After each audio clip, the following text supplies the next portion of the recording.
Hello everyone, welcome to my channel. This is Shubham Raj and आज हम बात करेंगे फिजिक्स को लेके। यस, तुमने सही नोटिस करा है, जगह चेंज हो चुका है। मेरे शुरू के वीडियोस इधर के ही होंगे, फिर मैं दिल्ली चला गया था अभी, जहां से रह के मैंने पढ़ा था, और फिर मैं वापस आया हूँ, तो घर पे हूँ अपने, तो जगह चेंज हो चुका है। तो आज हम बात करने वाले हैं फिजिक्स को लेके, ठीक है। सबसे पहली चीज, इस बार का पेपर बहुत टफ आया था फिजिक्स का, तो इसलिए लोगों को लग रहा है कि हमें क्या एक्स्ट्रा करना है, क्या कैसे करना है। फिजिक्स को लेके सब लोग बहुत क्यूरियस हैं, और फिजिक्स को लेके सबके मन में एक डर सा बना हुआ है कि हमें फिजिक्स करनी कैसी है, करनी कैसे है। तो टू बी ऑनेस्ट, सबसे पहले फिजिक्स से डरना बंद करो। फिजिक्स तुम्हारा दुश्मन नहीं है।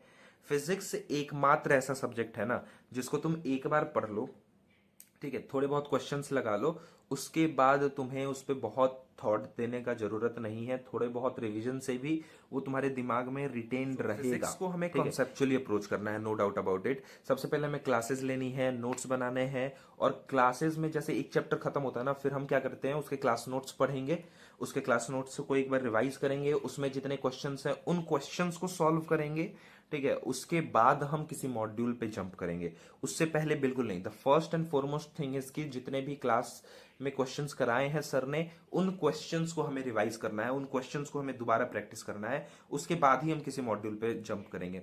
और मॉड्यूल्स का मैंने हर वीडियो में बोल रखा है, और मैं अभी भी बोल रहा हूं, बार बार बोल रहा हूं कि बहुत इधर उधर जंप करने की जरूरत नहीं है। किसी एक कोचिंग का मॉड्यूल फिक्स करो और सिर्फ उसी को टिल एंड फॉलो करो।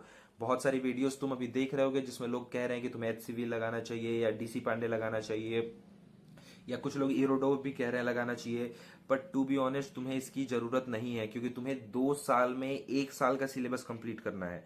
तुम्हारे पास 2 साल नहीं है 2 साल के सिलेबस को पढ़ने के लिए। तुम एक ड्रॉपर हो, तुम्हें 2 साल में 1 साल का सिलेबस कंप्लीट करना है। अभी तो तुम्हारे पास समय बहुत है, क्योंकि सिलेबस कम हो रखा है हर जगह कोचिंग में, तो तुम्हारे पास टाइम बहुत है। तो तुम जो है कि ये एक्स्ट्रा बुक्स लगा लोगे, आराम से लगा लोगे, इसमें कोई दिक्कत नहीं है, ठीक है। तुम्हें लगेगा प्रिपरेशन भी अच्छी चल रही है, पर जैसे जैसे टाइम बीतेगा तुम्हारे पास सिलेबस ज्यादा होगा पढ़ने को, ठीक है। क्योंकि अभी तो तुम्हारे पास एक दो ही चैप्टर्स हैं, बाद में रिवीजन के लिए भी बहुत सारे चैप्टर्स आ जाएंगे, तो तुम्हारे पास टाइम कम मिलेगा तुम्हें, फिर तुम ये एक्स्ट्रा बुक्स नहीं लगा पाओगे। और वैसे टाइम पे तुम्हें लगने लगेगा कि मुझसे तो कुछ हो ही नहीं रहा है, लोगों ने कहा था कि मुझे ये करना ही है क्वालिफाई करने के लिए, ठीक है। फिर तुम ये चीजें नहीं लगा पाओगे, तुम्हें लगेगा मुझसे नहीं हो रहा है, मैं नहीं कर पाऊंगा। बट ट्रस्ट मी, बाकी सारे बच्चों का भी उस वक्त यही हाल होगा, ठीक है। कोई भी इतना नहीं कर पाता है। जो बोलते हैं मैंने करा है, वो सब you know what I am trying to say, ठीक है। तो एक कोचिंग के मॉड्यूल को फिक्स करो और सिर्फ उसी पे फोकस करो। You do not have to jump here and there, ठीक है। जितना है उसी को टिल एंड फॉलो करो। हमें 4-5 चैप्टर्स हमारे नीट में नहीं आएंगे कि हम 4-5 चैप्टर्स को एक्स्ट्रा टाइम देके एक्स्ट्रा क्वेश्चंस कर रहे हैं।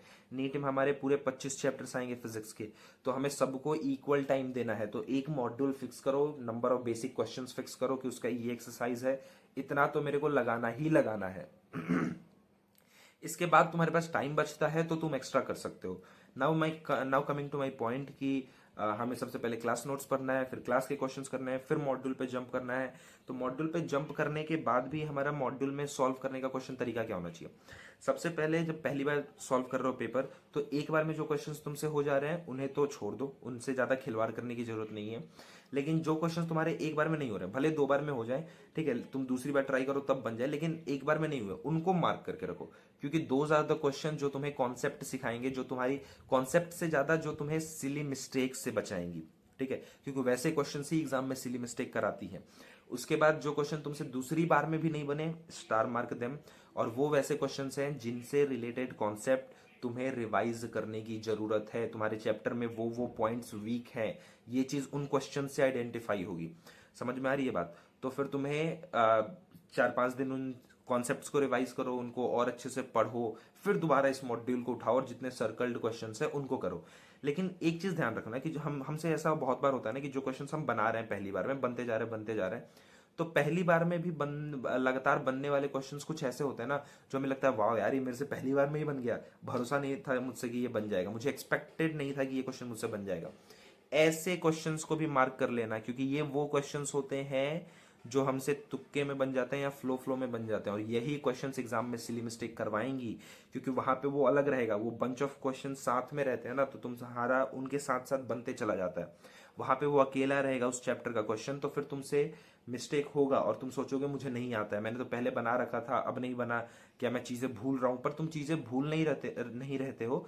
ये वो क्वेश्चंस है ना जो तुमसे पहली बार में फ्लो में बनते हैं या तुक्के में ऐसे बन जाते हैं। मेरे साथ भी ऐसा बहुत बार हुआ है। तो मैं उन क्वेश्चंस को भी मार्क करके रखता था कि मैं उन क्वेश्चंस को भी एक दो बार रिवाइज कर लूं, देख लूं, एक दो बार और सॉल्व कर लूं, ताकि कोई सिली मिस्टेक मुझसे एग्जाम में जाके ना हो।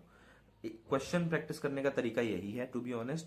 दूसरी चीज जो हम बात कर रहे हैं कि फिजिक्स को पढ़े कैसे। इसको पढ़ने का बेसिक अप्रोच यही है कि तुम्हें फॉर्मूलाज रटने नहीं है, फिजिक्स को रटना नहीं है। फिजिक्स एक बहुत ही कॉन्सेप्चुअल सब्जेक्ट है।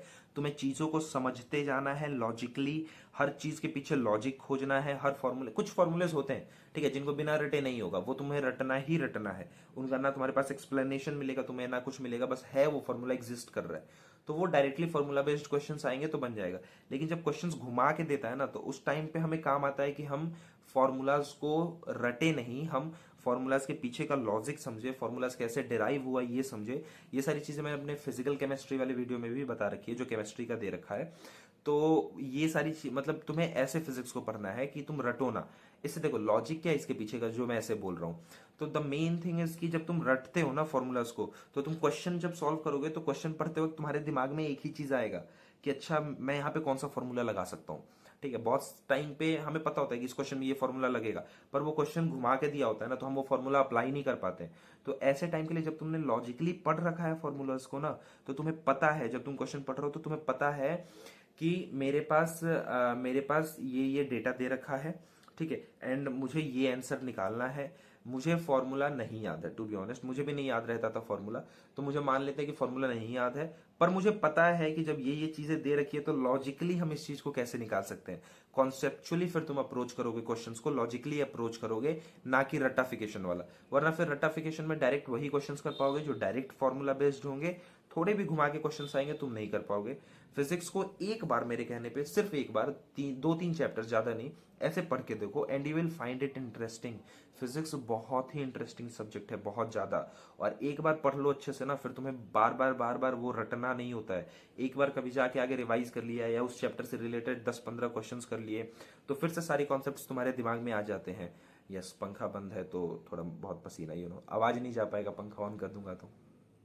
हाँ, तो तुम्हें ये चीज ऐसे फिजिक्स में करना है। एक बार मेरे कहने पे, ज्यादा नहीं, एक ही चैप्टर पढ़ के देखो, दो तीन भी नहीं, एक चैप्टर पढ़ के देखो and you will find it interesting, to be honest. और एक बार फिजिक्स इंटरेस्टिंग लगने लग जाए ना भाई साहब, तब तो जो कॉन्फिडेंस हाई जाता है कि अगर मैं फिजिक्स कर ले रहा हूं तो मैं बाकी सब्जेक्ट कर ही लूंगा। तो तुम्हें एक बार फिजिक्स को ऐसे पढ़ के देखो मेरे लिए।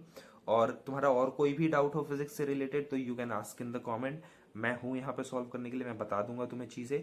और कोई भी ऐसा दोस्त हो जो फिजिक्स में बहुत वीक हो तो उसको शेयर कर देना ये वीडियो।